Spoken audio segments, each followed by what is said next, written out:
those aren't necessary. Tony, we ready? I am?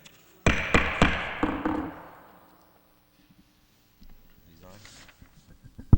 Yep.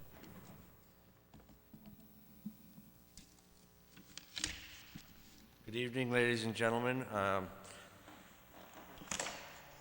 February 20th, Board of Selectmen's meeting. I'm sitting in as vice chair. Chairman Lombard is not feeling well tonight. Hope he's feeling better. I think he wanted to throw me in the hot seat right off the bat, but that's okay. Let me see, I'm a little discombobulated here. Pledge allegiance. Yeah. Okay. Start with a pledge of allegiance. Allegiance to the flag of the United States of America, and to the republic for which it stands, one nation, under God, indivisible, with liberty and justice for all. Agenda? Yeah, I got it. It's right here, right, actually. That's it. That's January. Okay. Opening comments? Josh?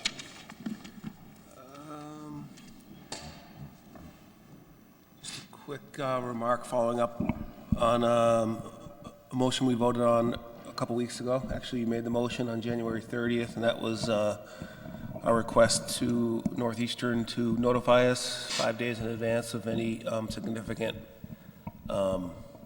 operations up there. In short, Northeastern has denied that request. So we presumably will not be getting that notice. That's all. Thanks, Josh. Yeah, that's unfortunate. Okay, I have no comments at this point. I want to mention that the Charles Kelly Scholarship, we're accepting essays. They're due by April 1st. This is for the annual scholarship, civic scholarship. How long is the essay for, Tony? Any requirements? We announced the winner, so it's right here. So the scholarship is for $1,000. It's a short essay on what community service means to you.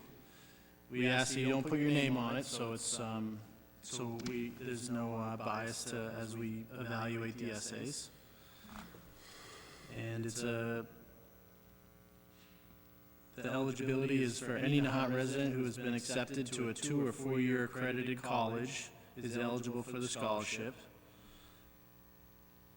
And that's it. We'll announce the winner at the annual town meeting. Great.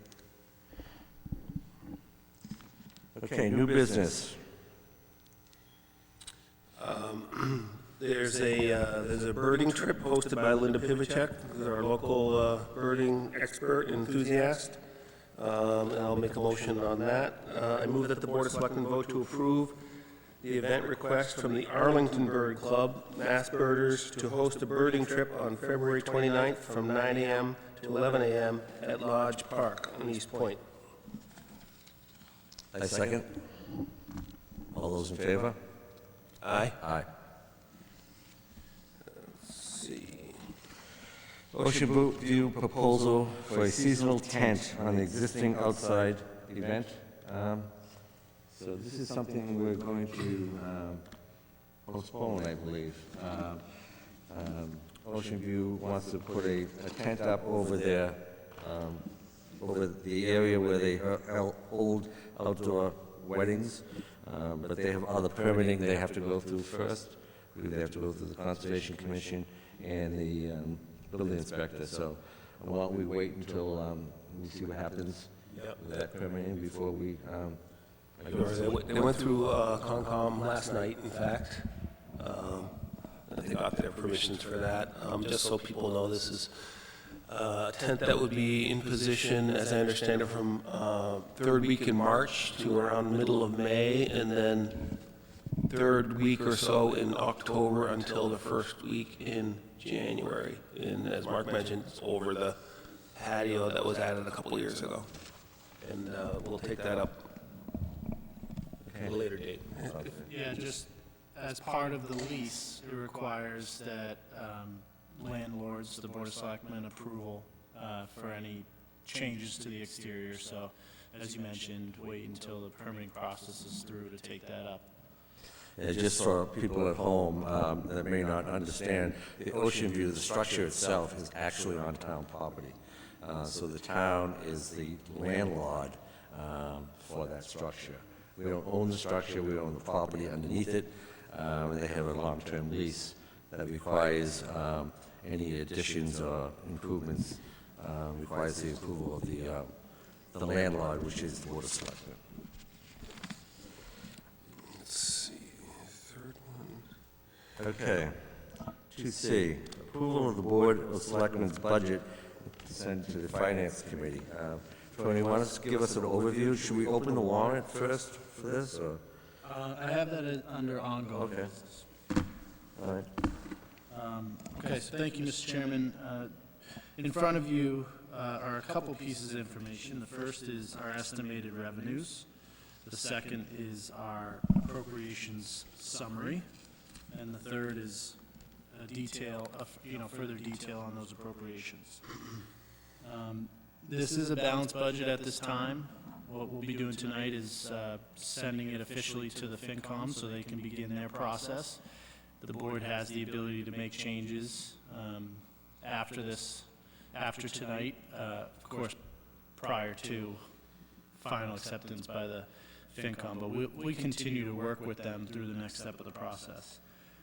This budget is, we estimate the revenues this year at about $13,959,497. Our estimated appropriations are $14,413,726. Using, we balance that with overlay surplus of 60 and free cash of $621,922. The headline of this budget that we've put together is that it follows the commitment that the town made last year when proposing a 2.5% override. That commitment was to use the $600,000 override to try to begin to get the town off of reliance on free cash spending. So if folks remember, we talk about free cash, it's essentially bonus money that comes in at the end of the year based on 2 fiscal years prior that was either underestimated as revenues or we didn't spend as much as we had appropriated. So Department of Local Services from the Division of Local Services from the Department of Revenue suggests, highly recommends that you don't balance your operating budget with free cash because that amount changes year to year. 2 years ago, the town balanced their budget with $1.2 million of free cash. We used all of it. Last year, we balanced it with $750,000, all of our free cash. And this year, our free cash amount was $621,000. So we're seeing a trend of our free cash going, decreasing year to year. So this year, our budget, so what DLS recommends is that when you do use your free cash to balance your budget, you use it for one-time expenses or reserves. And that's what we've done this year. We balance this budget with all of our free cash, but half of that is actually gonna, I apologize, $621,000 of free cash. $227,000 of that is gonna drop to free cash to help build that reserve going forward. The remaining amount of that is being used to balance the budget and for reserves and one-time expenses, mostly reserves. So once again, this year we'll be putting $100,000 into stabilization, $25,000 into OPEB. We'll be putting $50,000 into a buyback program for retiring employees for unused sick and vacation time. So it's the highlight here is that we're staying committed to our goal of becoming less reliant on free cash. We only needed about half of our free cash this year to balance our budget, and the half that we used was for one-time expenses and building our reserves. So that's the good news. It wasn't without, it was a difficult task to achieve that. You know, many of our departments requested more for their departments, and, you know, for services and uses that they believe they needed to, you know, execute their goals as best as possible. But, you know, trying to get the town onto a, building up those reserves and being less reliant on free cash is the goal that we put forward when the town voted in the override last year. So it's good news where we are right now. Couple other highlights that I'll say, some new things we put in here. Like I said, the building up our vacation sick time buyback, which is a liability on the town as our workforce gets older and closer to retirement. We also created a new line item for grant matching. We put $25,000 in that. So what happens is we have applied for grants from the state, whether it be municipal vulnerability preparedness or coastal zone management, that those applications ask for matching funds from the town. And when you're able to indicate in your application that you already have money appropriated for that purpose, you jump to the top of the list in competitiveness. What we found over the last year was when we applied for those grants, we really didn't have funds appropriated in the budget yet, so we had to commit to, you know, trying to go for money in the future budget, and we ended up losing a couple grant applications because of that, I think. So this is a really good, this is a new way of thinking and allows us to be competitive with other communities when we go to apply. And many of those grants are 4-to-1 matches, so 25,000 could turn into 100,000.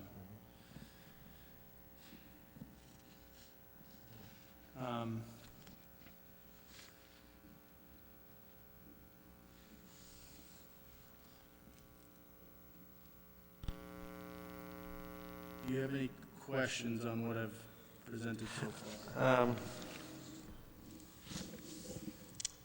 Maybe a few. Let's look at the revenue for a second. I know we don't vote on revenue at town meeting, but it's always good to know where your revenues are coming from. So the revenue budget is based primarily on an assumption of a 2.5% increase, pretty much on the general fund items, not the enterprise fund items. And I see that that's pretty consistent on your budget. You said that you're placing, was it $100,000 into the stabilization fund or the reserve fund? $100,000 into the stabilization fund. Okay. Last year with the override, we did that as well. So prior to last year, we only had about $90,000 in that fund, and it's about 10 years old. So with that override last year, we doubled it. And now this year, we're putting another 100. And the commitment from the town, or from me as town administrator through you, the Board of Selectmen, is to build those reserves up. It'll help protect our bond rating going forward for future borrowings. Okay. So the stabilization fund is a fund that is set aside that can only be used for capital items, I believe, right?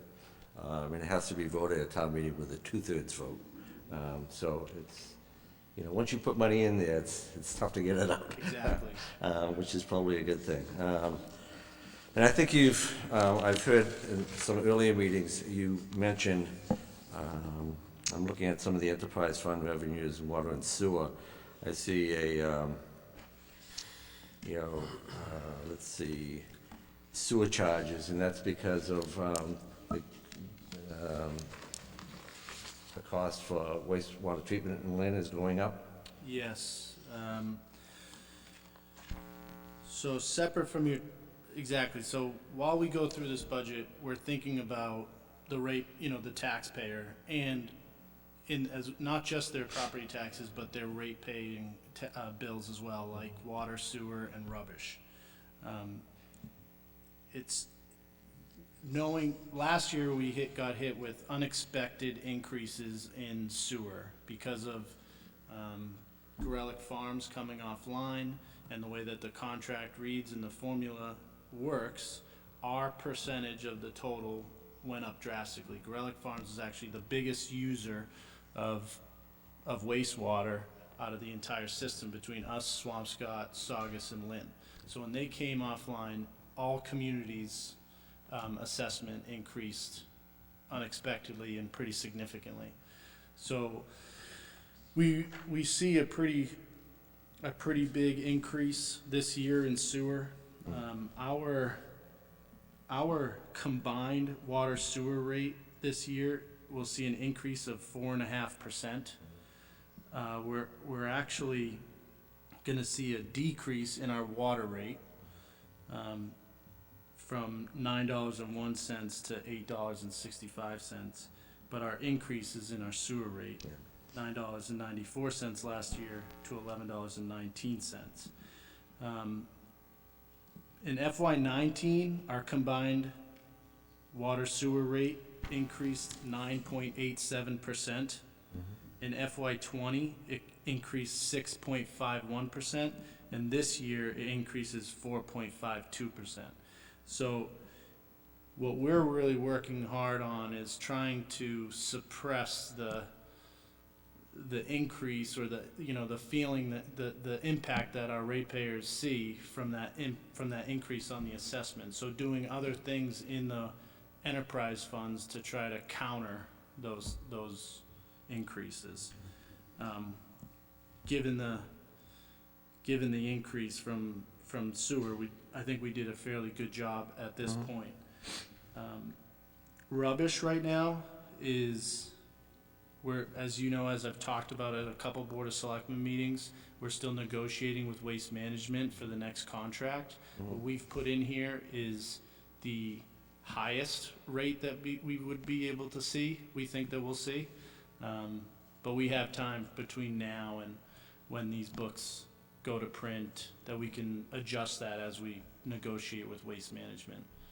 So, we know that through debt shift in the past, because of sewer breaks and the override, that folks here in Nahant are feeling the burden of increased bills between taxes and their enterprise or their utilities bills. So we're trying to do our best to suppress that. And the increase in the transfer in for the debt shift is basically from the borrowing we did? Exactly, yeah. And we have an additional large borrowing coming up this year as well. Yeah, okay. Our water rate went up pretty significantly as well because of leaks that we had in town over the past couple of years. Our assessment is based off of past usage. But we have MWRA and their leak detection crew coming into town this spring and working with us. Out of the just water users in their system, we were the highest percentage increase on the rate out of all communities. So we, by bringing them in and working hand in hand with MWRA to find our leaks and get those fixed. And MWRA offers us 0% interest loans, which we have that I'll get into that in the warrant as well, to try to solve those problems so that we can control the usage and lower our rates going forward. Okay. Great. One last question on the appropriation side. You are currently negotiating contracts? Yes. We're currently union contract negotiations, yes. So what we have here is factored in for the appropriations is a 2% increase, just like we did last year's budget. As I said, the numbers here really need to be finalized by mid-April. So we hope to be able to come to some type of negotiated contract before then, so that we can really nail down these numbers. One last question, I guess. Has the school submitted their budget yet? They have, and that's reflected in your summary. The school certainly saw a pretty significant increase this year due to special education costs that were unforeseen. But we have, between the school committee and the superintendent, they did a really good job of, sharpening their pencils and they understood that the challenge and the goals of the town's finances on the whole and how, we're trying to get off of free cash. So they really went to work and sharpened their pencils and came with a budget that we're able to take on and still maintain, the town's financial goals. Well, that's certainly great to hear that your relationship with the schools is going well, vice versa. So I'm glad to hear that. I didn't always have that luxury when I sat in your position, but it's good that you're working well together and ironing things out. So, One other highlight too in this is something that we talked about last year is a negotiation between Swampscott for human resources services. They have 2.5 FTEs in their human resource department. We've been communicating with them about purchasing their services for the town of Nahant, which is, eternally beneficial to us. They have a full-time, very experienced human resources director, an assistant, and a full-time benefits coordinator. So in this budget, I have funds appropriated for that purpose, which is something that the town, desperately, I think, needs, is to have some professional experience in that area. Josh? Yeah, well, I'm pleased that we're going to be able to get this budget to the FinCom to give them plenty of time to work it over before town meeting. So thanks for all the work that you and Debbie have done and everybody else. I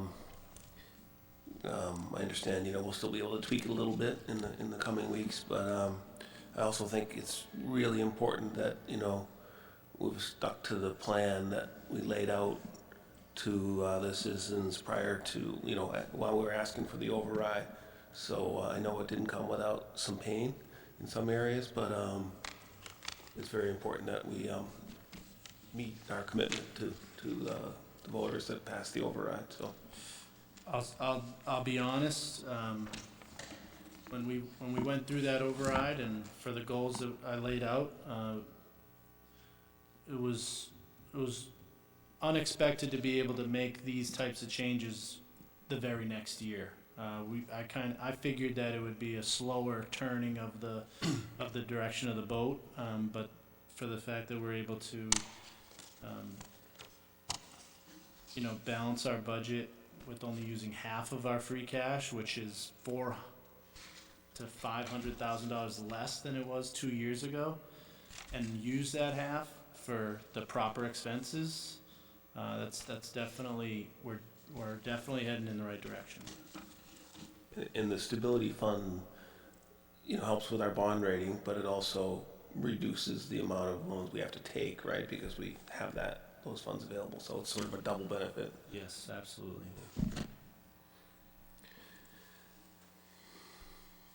Okay. No, thanks, Tony. And as Josh said, we'll have another opportunity to make changes as we go along, if necessary. All right, I move that the Board of Selectmen vote to endorse the town administrator and selectmen budget for FY 2021 and to forward it to the Finance and Advisory Committee for their ongoing review in the FY 2021 budget development process. Seconded. Any discussion on the motion? Hearing none. All those in favor? Aye. Aye. Okay, business D, clerk appointment. As you know, at our last meeting, was it our last meeting? That town clerk, Peg Beville, had decided to retire from the position. And the way our charter works, in an unexpired, in a position that's filled, it can be voted on by the remaining board members, if it is a board, and the Board of Selectmen, seeing that really there's no board here, we're talking about an individual. I think the board voted last meeting to ask anyone in the public if they were interested in serving in that position as in the interim, to submit a letter of interest and a copy of their resume. And I believe we have actually received 3. And is it okay if I identify them? Absolutely. Okay. Lloyd Ballantyne, Diane Dunphy, and Bobby Joe Blair. So I'm excited that we have some interest in some what seems to be very qualified individuals.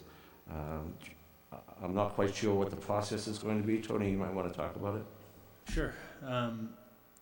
First, I again want to thank the former clerk, well, not former yet, but our current clerk, Peggy Burrell, for all of her time served. And she's been helping through this process, making sure that we have a smooth transition, and is willing to help out going forward, and as well as train the newly elected clerk come April.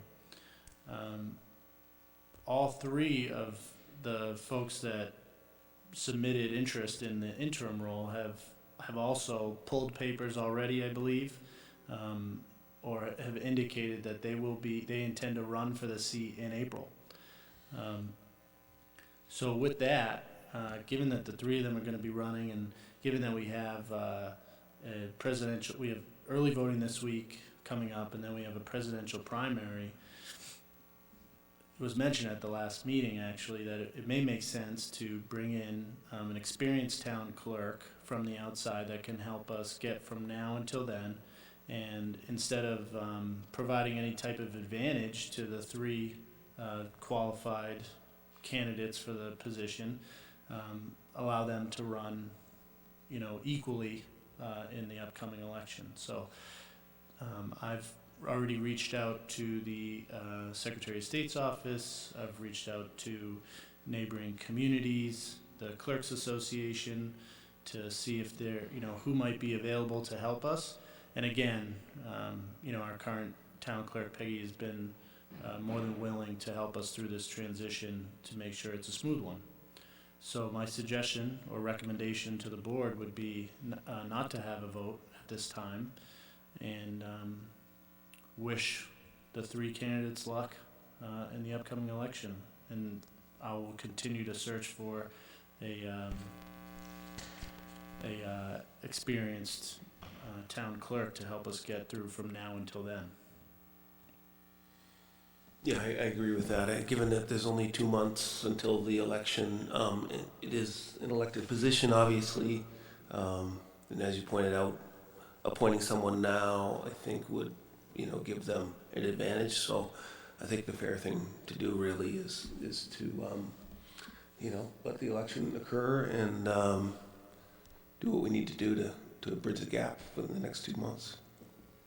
I couldn't imagine putting the pressure on an individual by appointing someone interim and then learning the job and then also running for the position at the same time would probably be quite overwhelming.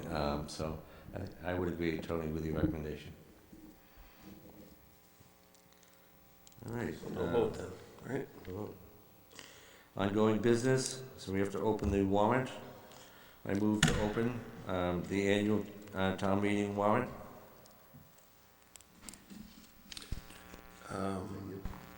That's me, I guess. I move that the Board of Selectmen vote to open the May 16th, 2020 annual town meeting warrant, excuse me, for submittal of the articles by all town boards, committees, personnel, and the public for consideration of placement onto the annual town meeting warrant. Second. Any discussion? Hearing none. All in favor? Did you Aye. want to say something? I can, after you, Well, we opened it. Yep. So. all in Oh, favor? Aye. Aye. All right, thank you, Mr. Chairman. I'll go through quickly some of the highlight some of the articles that are in the warrant at this time. Different from years past, given that this year, our town meeting will not occur on the same date as town elections. Typically, the first article in the warrant would be to open the elections for the open positions. That will occur on April 25th, the last Saturday of April, and then the town meeting occurs on May 16th. So that article you don't see here.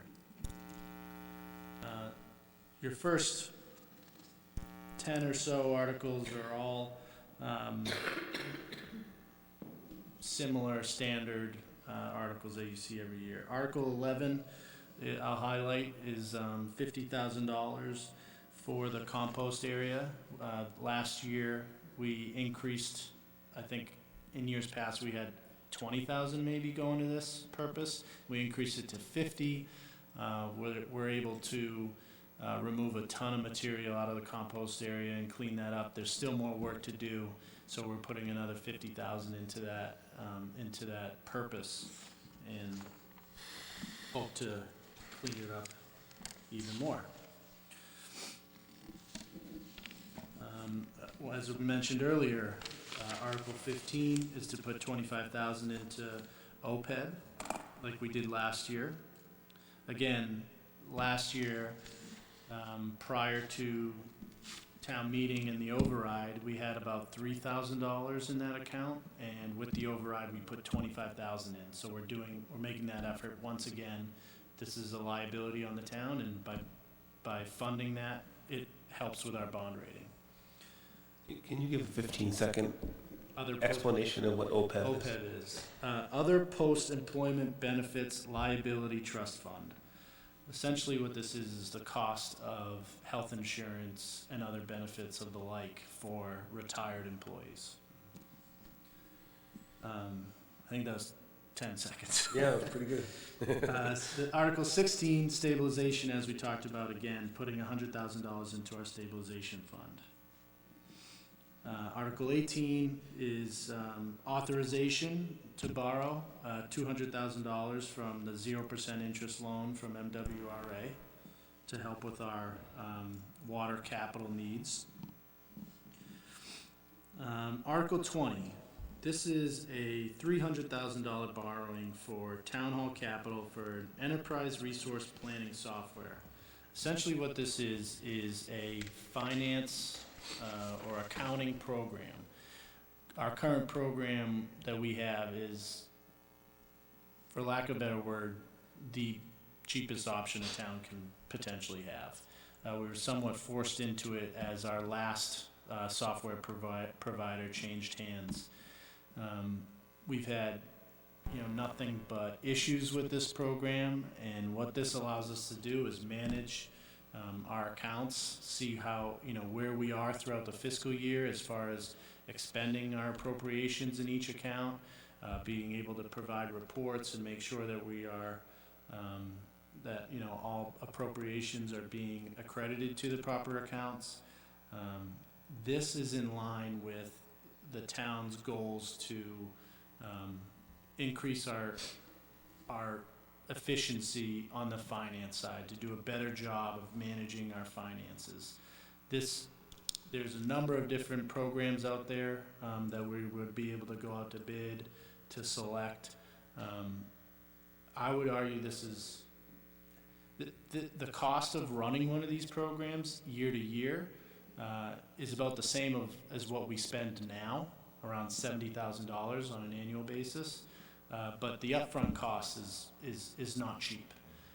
But this, by doing this borrowing, approving this article, and bringing in a new software for this purpose will revolutionize how we manage our finances in the town. It will allow department heads to live access their accounts and where they are throughout the fiscal year.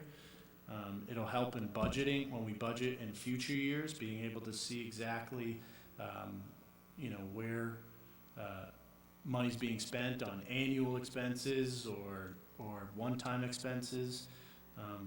this is extremely important to, you know, meeting our goals in the future on the finance side. Yeah, I would agree, Tony. It can make life a lot easier for everyone in the town hall. Have you considered using some of the free cash that we had to offset some of this rather than borrowing the whole thing? Typically of a size, you know, a cost this large, we will borrow. We have, rates are extremely good right now, and our bond rating is pretty good right now, so the current environment, it makes sense to borrow for it and pay it down over time. We considered it, but, you know, we're trying to, because our free cash continues to dip and dip and dip, we're trying to get that free cash to grow. So, Okay. if you speak to, you know, our financial advisor, we spoke with our financial advisors that the town has, and about all of our major capital expenses this year, and they really guide us on, you know, how we should pursue paying for those things. And their recommendation is to borrow for this. What's the terms of the borrowing? How many years? That I'll have to get back to you on. Yeah, it's an expensive piece of software, but almost every time you and I have talked over the past year, you've been hammering how important the software is, and certainly I've heard the same thing from our town accountant, so, yeah, it seems like a big sum of money, but you guys have convinced me that it's well spent. Yeah, it's extremely important. I think it's gonna, like I said, it's gonna allow us to be so much better at managing our, you know, not that we do a poor job now, but the system is just, it takes so much time to work with that system that we have now. It's really poor quality. Definitely seen some of the frustration on Debbie's part. For sure. The next article, 21, another large borrowing article for us. This is a public safety issue. So our police department's communication tools, mobile communication tools, are 30-plus years old. We've had issues over the last year where our police on the road are not able to communicate with each other. Sometimes one inside a house and one right outside on the road. And we, you know, we do love our community, and we have a wonderful neighborhood here, but there are some intense situations that our police get involved in, and they have to be able to communicate with each other. We've tried every trick in the book to extend the life of our current system, and it just continues to fail, and it's even parts aren't certain parts aren't even available to be purchased at this point anymore because it's so old. So this is a borrowing of $170,000, which will purchase new, you know, it's radios, it's a repeater, it's antenna, it's the entire system that will serve us for potentially the next 30 years. It's a value borrowing article, and extremely valuable when it comes to the safety of our police officers on the road.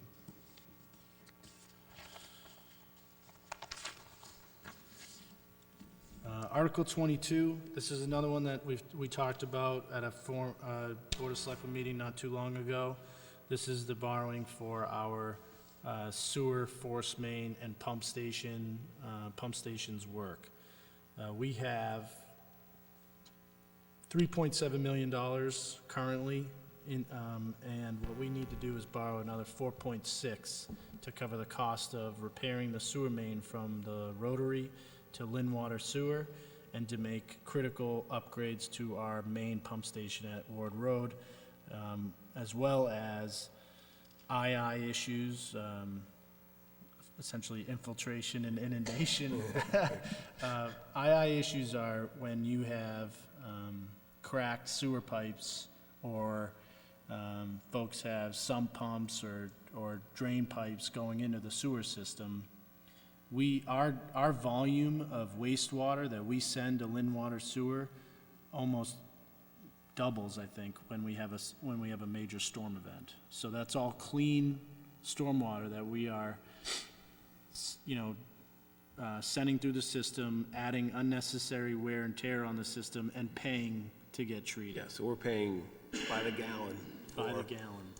You know, So, and then, of course, we had 3 major sewer breaks over the last couple of years, one at $1.2 million. It's undoubtedly needed that we have to fix. When Wright Pierce was here and spoke about our force main, you understood the importance of that. The good news is, the town applied for the sewer rate relief fund last fall, and we were approved. So what we're doing now is, instead of borrowing this money just on our own bonding capacity, we actually can do it through the sewer rate relief fund, much like the MWRA 0% interest. These are 2% or lower interest rates for long-term borrowing. And we're going to be able to adjust that application, the scope of that a little bit. I've already spoke with DEP, they're on board, and be able to borrow this money through that fund. So this article that you have here the language on this will change. This is with bond counsel right now. There's certain language that you have to include in the warrant article in order to, that's required by the sewer rate relief fund. So all 4.6 million will be through the sewer rate relief fund? We were approved for 4.09 million, but when I spoke with DEP, they advised me that they have additional capacity. They even said that if we needed to go up to 6 million, we could do so. But we're trying to stick to the critical needs at this point, given our, financial situation in town, so. can this be taken incrementally? In other words, take a portion of it when we do the Linway and another portion when we do the pump station, or? I can't answer it 100% confidently, but I know that he said, when I spoke with DP, they said that it has to be designed, whatever project we're using these funds for has to be designed by October, and then construction has to start by June of next year. So maybe, the but as benefits long of as we meet incremental those. would Right, be pretty small. right. Yeah. But typically, Josh, what you could do is have the town meeting authorize the Board of Selectmen to borrow a sum of money. Doesn't mean you have to borrow all of it. We could borrow it incrementally if we chose. But we would seek town meeting approval for the authorization to borrow the full amount if needed. I think that's right? Yep. Next, Article 23 is DPW capital. So along with the sewer, with our sewer infrastructure needs are our sewer equipment that we use to manage our sewer infrastructure. Our towable sewer jetter, I think we probably purchased in your early years as town administrator, Mr. Chairman. I think the one you're using was donated by Grenice and Sons, actually. It is, we've had some close calls. Obviously, when residents call that their sewer line is backed up, we disperse this towable jetter to come and clear the line. And we've had some close calls already in the past where it's not operating appropriately. And that is a time of the essence situation. The town's liable for those sorts of incidents if sewer backs up and damages someone's home. We do have insurance for that, of course, but, those are things that you want to try to prevent, not just for the liability reason, but as a good service as the town to our residents. The other is our water sewer utility truck. So this is our truck that has a utility bed on it and a crane so that we're able to bring all our tools with us, approach a break, shut water down, shut sewer down, be able to, diagnose and effectively solve any type of issues that we might have. That truck probably is over 10 years old at this point and is a maintenance nightmare, constantly putting money into it. Both of these, are these are 5-year borrowings, short-term borrowings, and both of these pieces of equipment should see 10 years or more. The jetter certainly way more, but the truck should at least see 10 years worth of use. So again, a necessary pieces of equipment for us to serve the community. And this should be funded through the enterprise fund, correct? Correct. Debt service. Yes, correct. Article 24 and 25, these two articles are about Airbnbs, short-term rentals. We've talked about this many times here at the Board of Selectmen meeting. The first Article 24 is for the town to accept the provisions of the Chapter 64G, authorizing the imposition of a local excise tax of 6%. So last year, the town voted to authorize a local sales, meals tax option that we estimate to bring in anywhere from $40,000 to $60,000 annually. And if we had adopted it back in 2009, we would have seen almost $2 to $2.5 million already. I think we're on our first month of collection, which we haven't gotten a check yet. We get it at the quarter, but I looked online. I think it was like $8,000 in the month of December. And as you can imagine, our food sales, prepared food sales, go up in the summer months. So that's a good sign. This is along the same lines. The benefits of this tax is that it adds zero administrative burden to the town. It adds zero administrative burden to the homeowner that's renting their property. It gets added to the bill of whoever is renting that property through whatever service they're using. The money gets sent to the state, and then the state sends us a check on every quarter. Assuming that Nahant residents are not renting other Nahant homes, this is a revenue source funded entirely by non-Nahant residents. This would be our only, I think, revenue source that's of that nature. So again, as we look at our budget, trying to bring in some new funds into the town, this is a win-win for us. The second article, Article 25, would create a bylaw advisory committee. It's a 5-member committee consisting of the building inspector, the health agent, 1 member of the planning board, 2 Nahant citizens appointed by the town administrator. And the task would be to develop draft bylaws regulating short-term rentals pursuant to the state law 64G, and to present those draft bylaws at a future town meeting for us to consider adoption. We've heard from a number of residents about lack of enforcement or regulation on short-term rentals in the town. So what this committee would do is look at other communities, what type of regulations they have, and present to us some recommendations for a future town meeting to adopt. Yeah, and as we discussed yesterday, the board can put some temporary regulations in place during this, 1 year, this is essentially a 1-year cycle. I'm going to defer to council, but my guess is yes, because back in the early 90s, the Board of Selectmen adopted bed and breakfast regulations. They weren't adopted by the town, but they were regulations of the Board of Selectmen. Well, first of all, these aren't bed and breakfasts, so you know, this is a separate entity. My guess is, I was not on call at that time, my guess is those had to do with public health issues. And if there are public health issues, yes, this board, as a public health board, can pass regulations in the interim to get us to the new bylaws. So yes, but it has to be a public health issue. If to not involve town meeting. But once we get the regulations drafted by this new committee, then it goes to town meeting and it sweeps right through, and hopefully, and we get a better hold on what's happening at these places, and more importantly, things like parking, and there was a treasure infill a few years back. We just have a better eye on what's happening. Yeah, I guess my only concern was that, unless there's a special town meeting, it would be a 1-year cycle between, when this committee formed. That's true.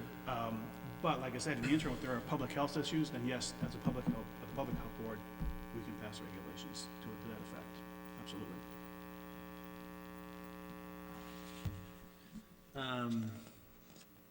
Next article, number 26. Dan, I'll let you talk a little bit about this, but this is what I just mentioned about II. This is a wastewater bylaw amendment. DEP is requiring that all communities inspect their sewer lines for infiltration like sump pumps and drainage from rooftops and other types of illicit connections into the sewer, or cracks and breaks. We've done that assessment, but part of that pressure from the state is to also have town bylaws that regulate this issue. So this language actually comes from the guidance of DEP. Essentially, it creates a bylaw that would provide the town an enforcement arm and also regulate things like 4-to-1 removal plans. Dan, do you want to speak a little to that? Yeah, this is, we're required to do this. This is required by the regulations from the state through the DEP. And as you said, Tony, what it's doing is it's helping improve our sewer system, which it needs a lot of improvement. And it helps improve it through the elimination of what they call inflow and infiltration. Infiltration is like cracked pipes. Rainwater gets in the sewer system. It goes through the Lynn Water Sewer facility, which it shouldn't, but it does. That's infiltration. Inflow is when someone will put a hose into their bathtub when it's raining or something like that. Well, the fact is that overtaxes the system. It's not made for that sort of thing. So the DEP is really cracking down on getting these things under control, and that's what this is all about. With regard to the 4-in-1 elimination, what that means is if we have a large producer of wastewater, 15,000 gallons per day, then they're required to produce a plan that will effectively remove 4 gallons of wastewater for every gallon put into the system. And this is right out of this, the CMR, right out of the regulations. That we're not creating this. This is just there. It'll be new to us, but the fact remains is a lot of these ideas are already in our bylaws. We're just enforcing. We're just making the rules stronger, a little clearer. I can tell you that we're also sort of bound by the Lynn Water and Sewer Commission regulations, but they're literally 30 plus years old. They're being renewed, but they're not ready yet. So we're just keeping in touch with the requirements of the state regulations and getting this done. In terms of households, households are metered for water coming in, not water going out.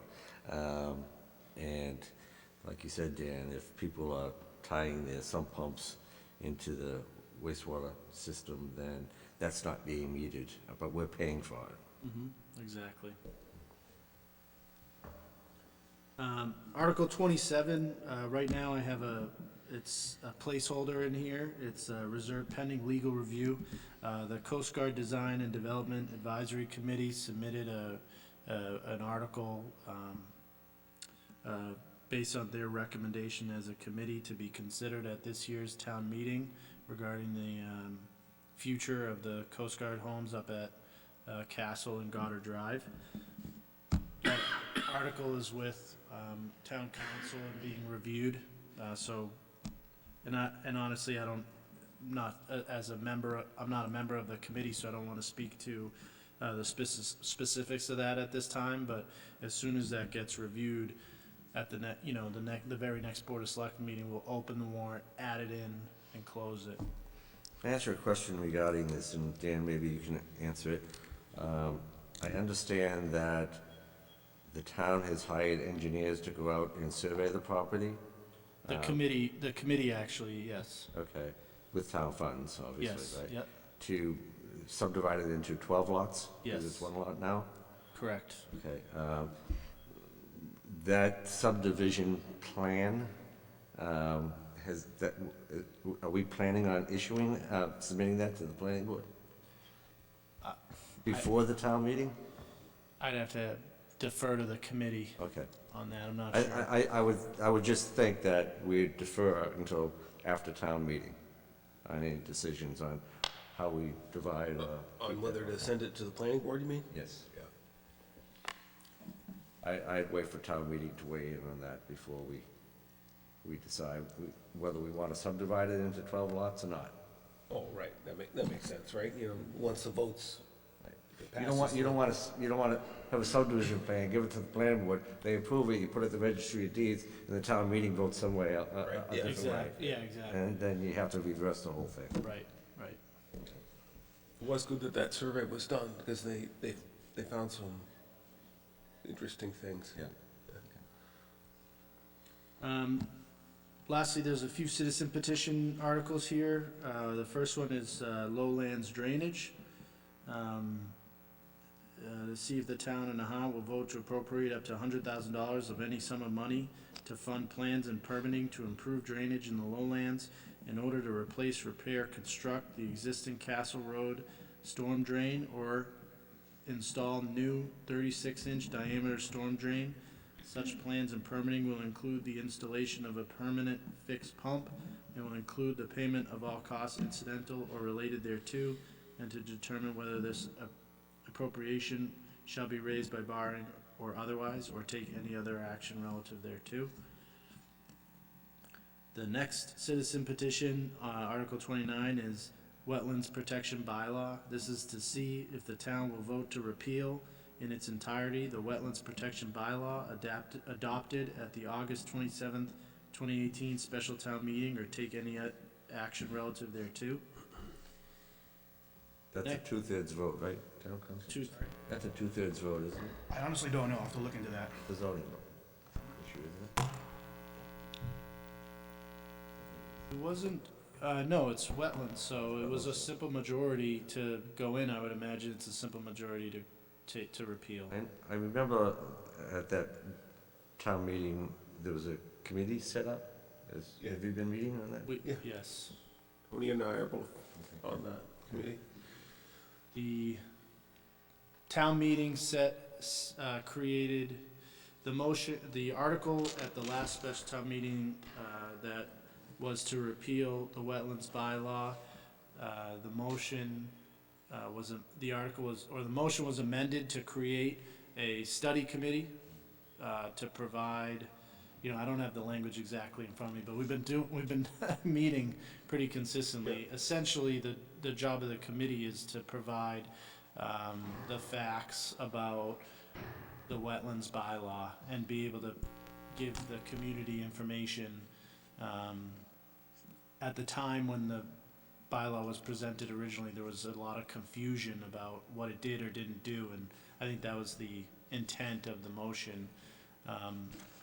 We've talked a little bit at the committee, and I need to speak with the FinCom and the moderator, but part of that motion was that we would present those findings at the next town meeting. So I believe we would be making that presentation at the beginning or at some point, I would assume prior to this article, present those findings. We're expecting to have those findings actually in the warrant book, so people get it at home in advance of the town meeting. The next article is a citizen petition, keeping animals. It's quite long, I'm not gonna read through it, and I also don't wanna summarize it improperly, but it does have to do with the amount of animals one can keep on their property and setbacks for structures regarding those animals. And then our classic last two are continue committees and gifts. Hey, Tony. Anything else on this? No. Okay, I move that the Board of Selectmen vote to accept and close the annual town meeting warrant as presented and to send it to the Advisory and Finance Committee to begin taking positions with the understanding that ongoing review will occur by the Board of Selectmen and that modifications may occur at a later time. Seconded. Any discussions on the motion? Hearing none, all those in favor? Aye. town administrator's report? We Oh, we have one more, okay, sorry. see here. Oh, yeah. So, if you want me to speak to this a little, Mr. Chairman. So on the agenda here, an ongoing business is a proposal from Play It As It Lies regarding rent abatements. Our current lessee was invited to come tonight to speak to the board regarding his proposal for changes to the current structure of the lease. I don't see him here, so we'll reach out to him, and as we're going into executive session later tonight to discuss this as well. Okay. Dan, do you want to mention anything?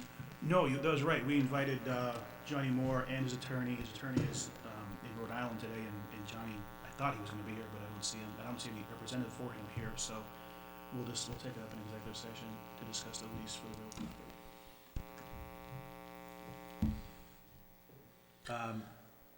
Mr. Chairman, I think I've spoken enough tonight. I'll Okay. skip town administrator. Good job. Okay. I don't have a motion for this, do you? Okay. It's citizens forum, right? We're going to move into executive session. We want to do a citizens forum? Oh, excuse me, yes, citizens forum. Anyone have anything to say? This is unusual. Come on, somebody. Richie's Richie's missing at out. home right now. Okay, great. Go ahead. Alright, so I get this, it must be the big one. No, it's in here somewhere. Oh, it's you, Mark. It's me? Go ahead, you can do it. You have to read it Yeah, as you have to- acting chairman. You have to the top read that part. part. That's it. Let's see. As executive session is necessary to protect our litigation position regarding the Northeastern University Marine Science Center and a legal demand filed by Chris Howard. An executive session also is necessary to protect our negotiating position regarding the lease pertaining to 1 Willow Road. I move to go into executive session to consider the lease regarding 1 Willow Road, to discuss our litigation position regarding Northeastern University Marine Science Center, and to discuss the legal demand filed by Chris Howard. We will not be reconvening in open session. Any discussion on this? I do. I have something to say about this, particularly regarding Northeastern University.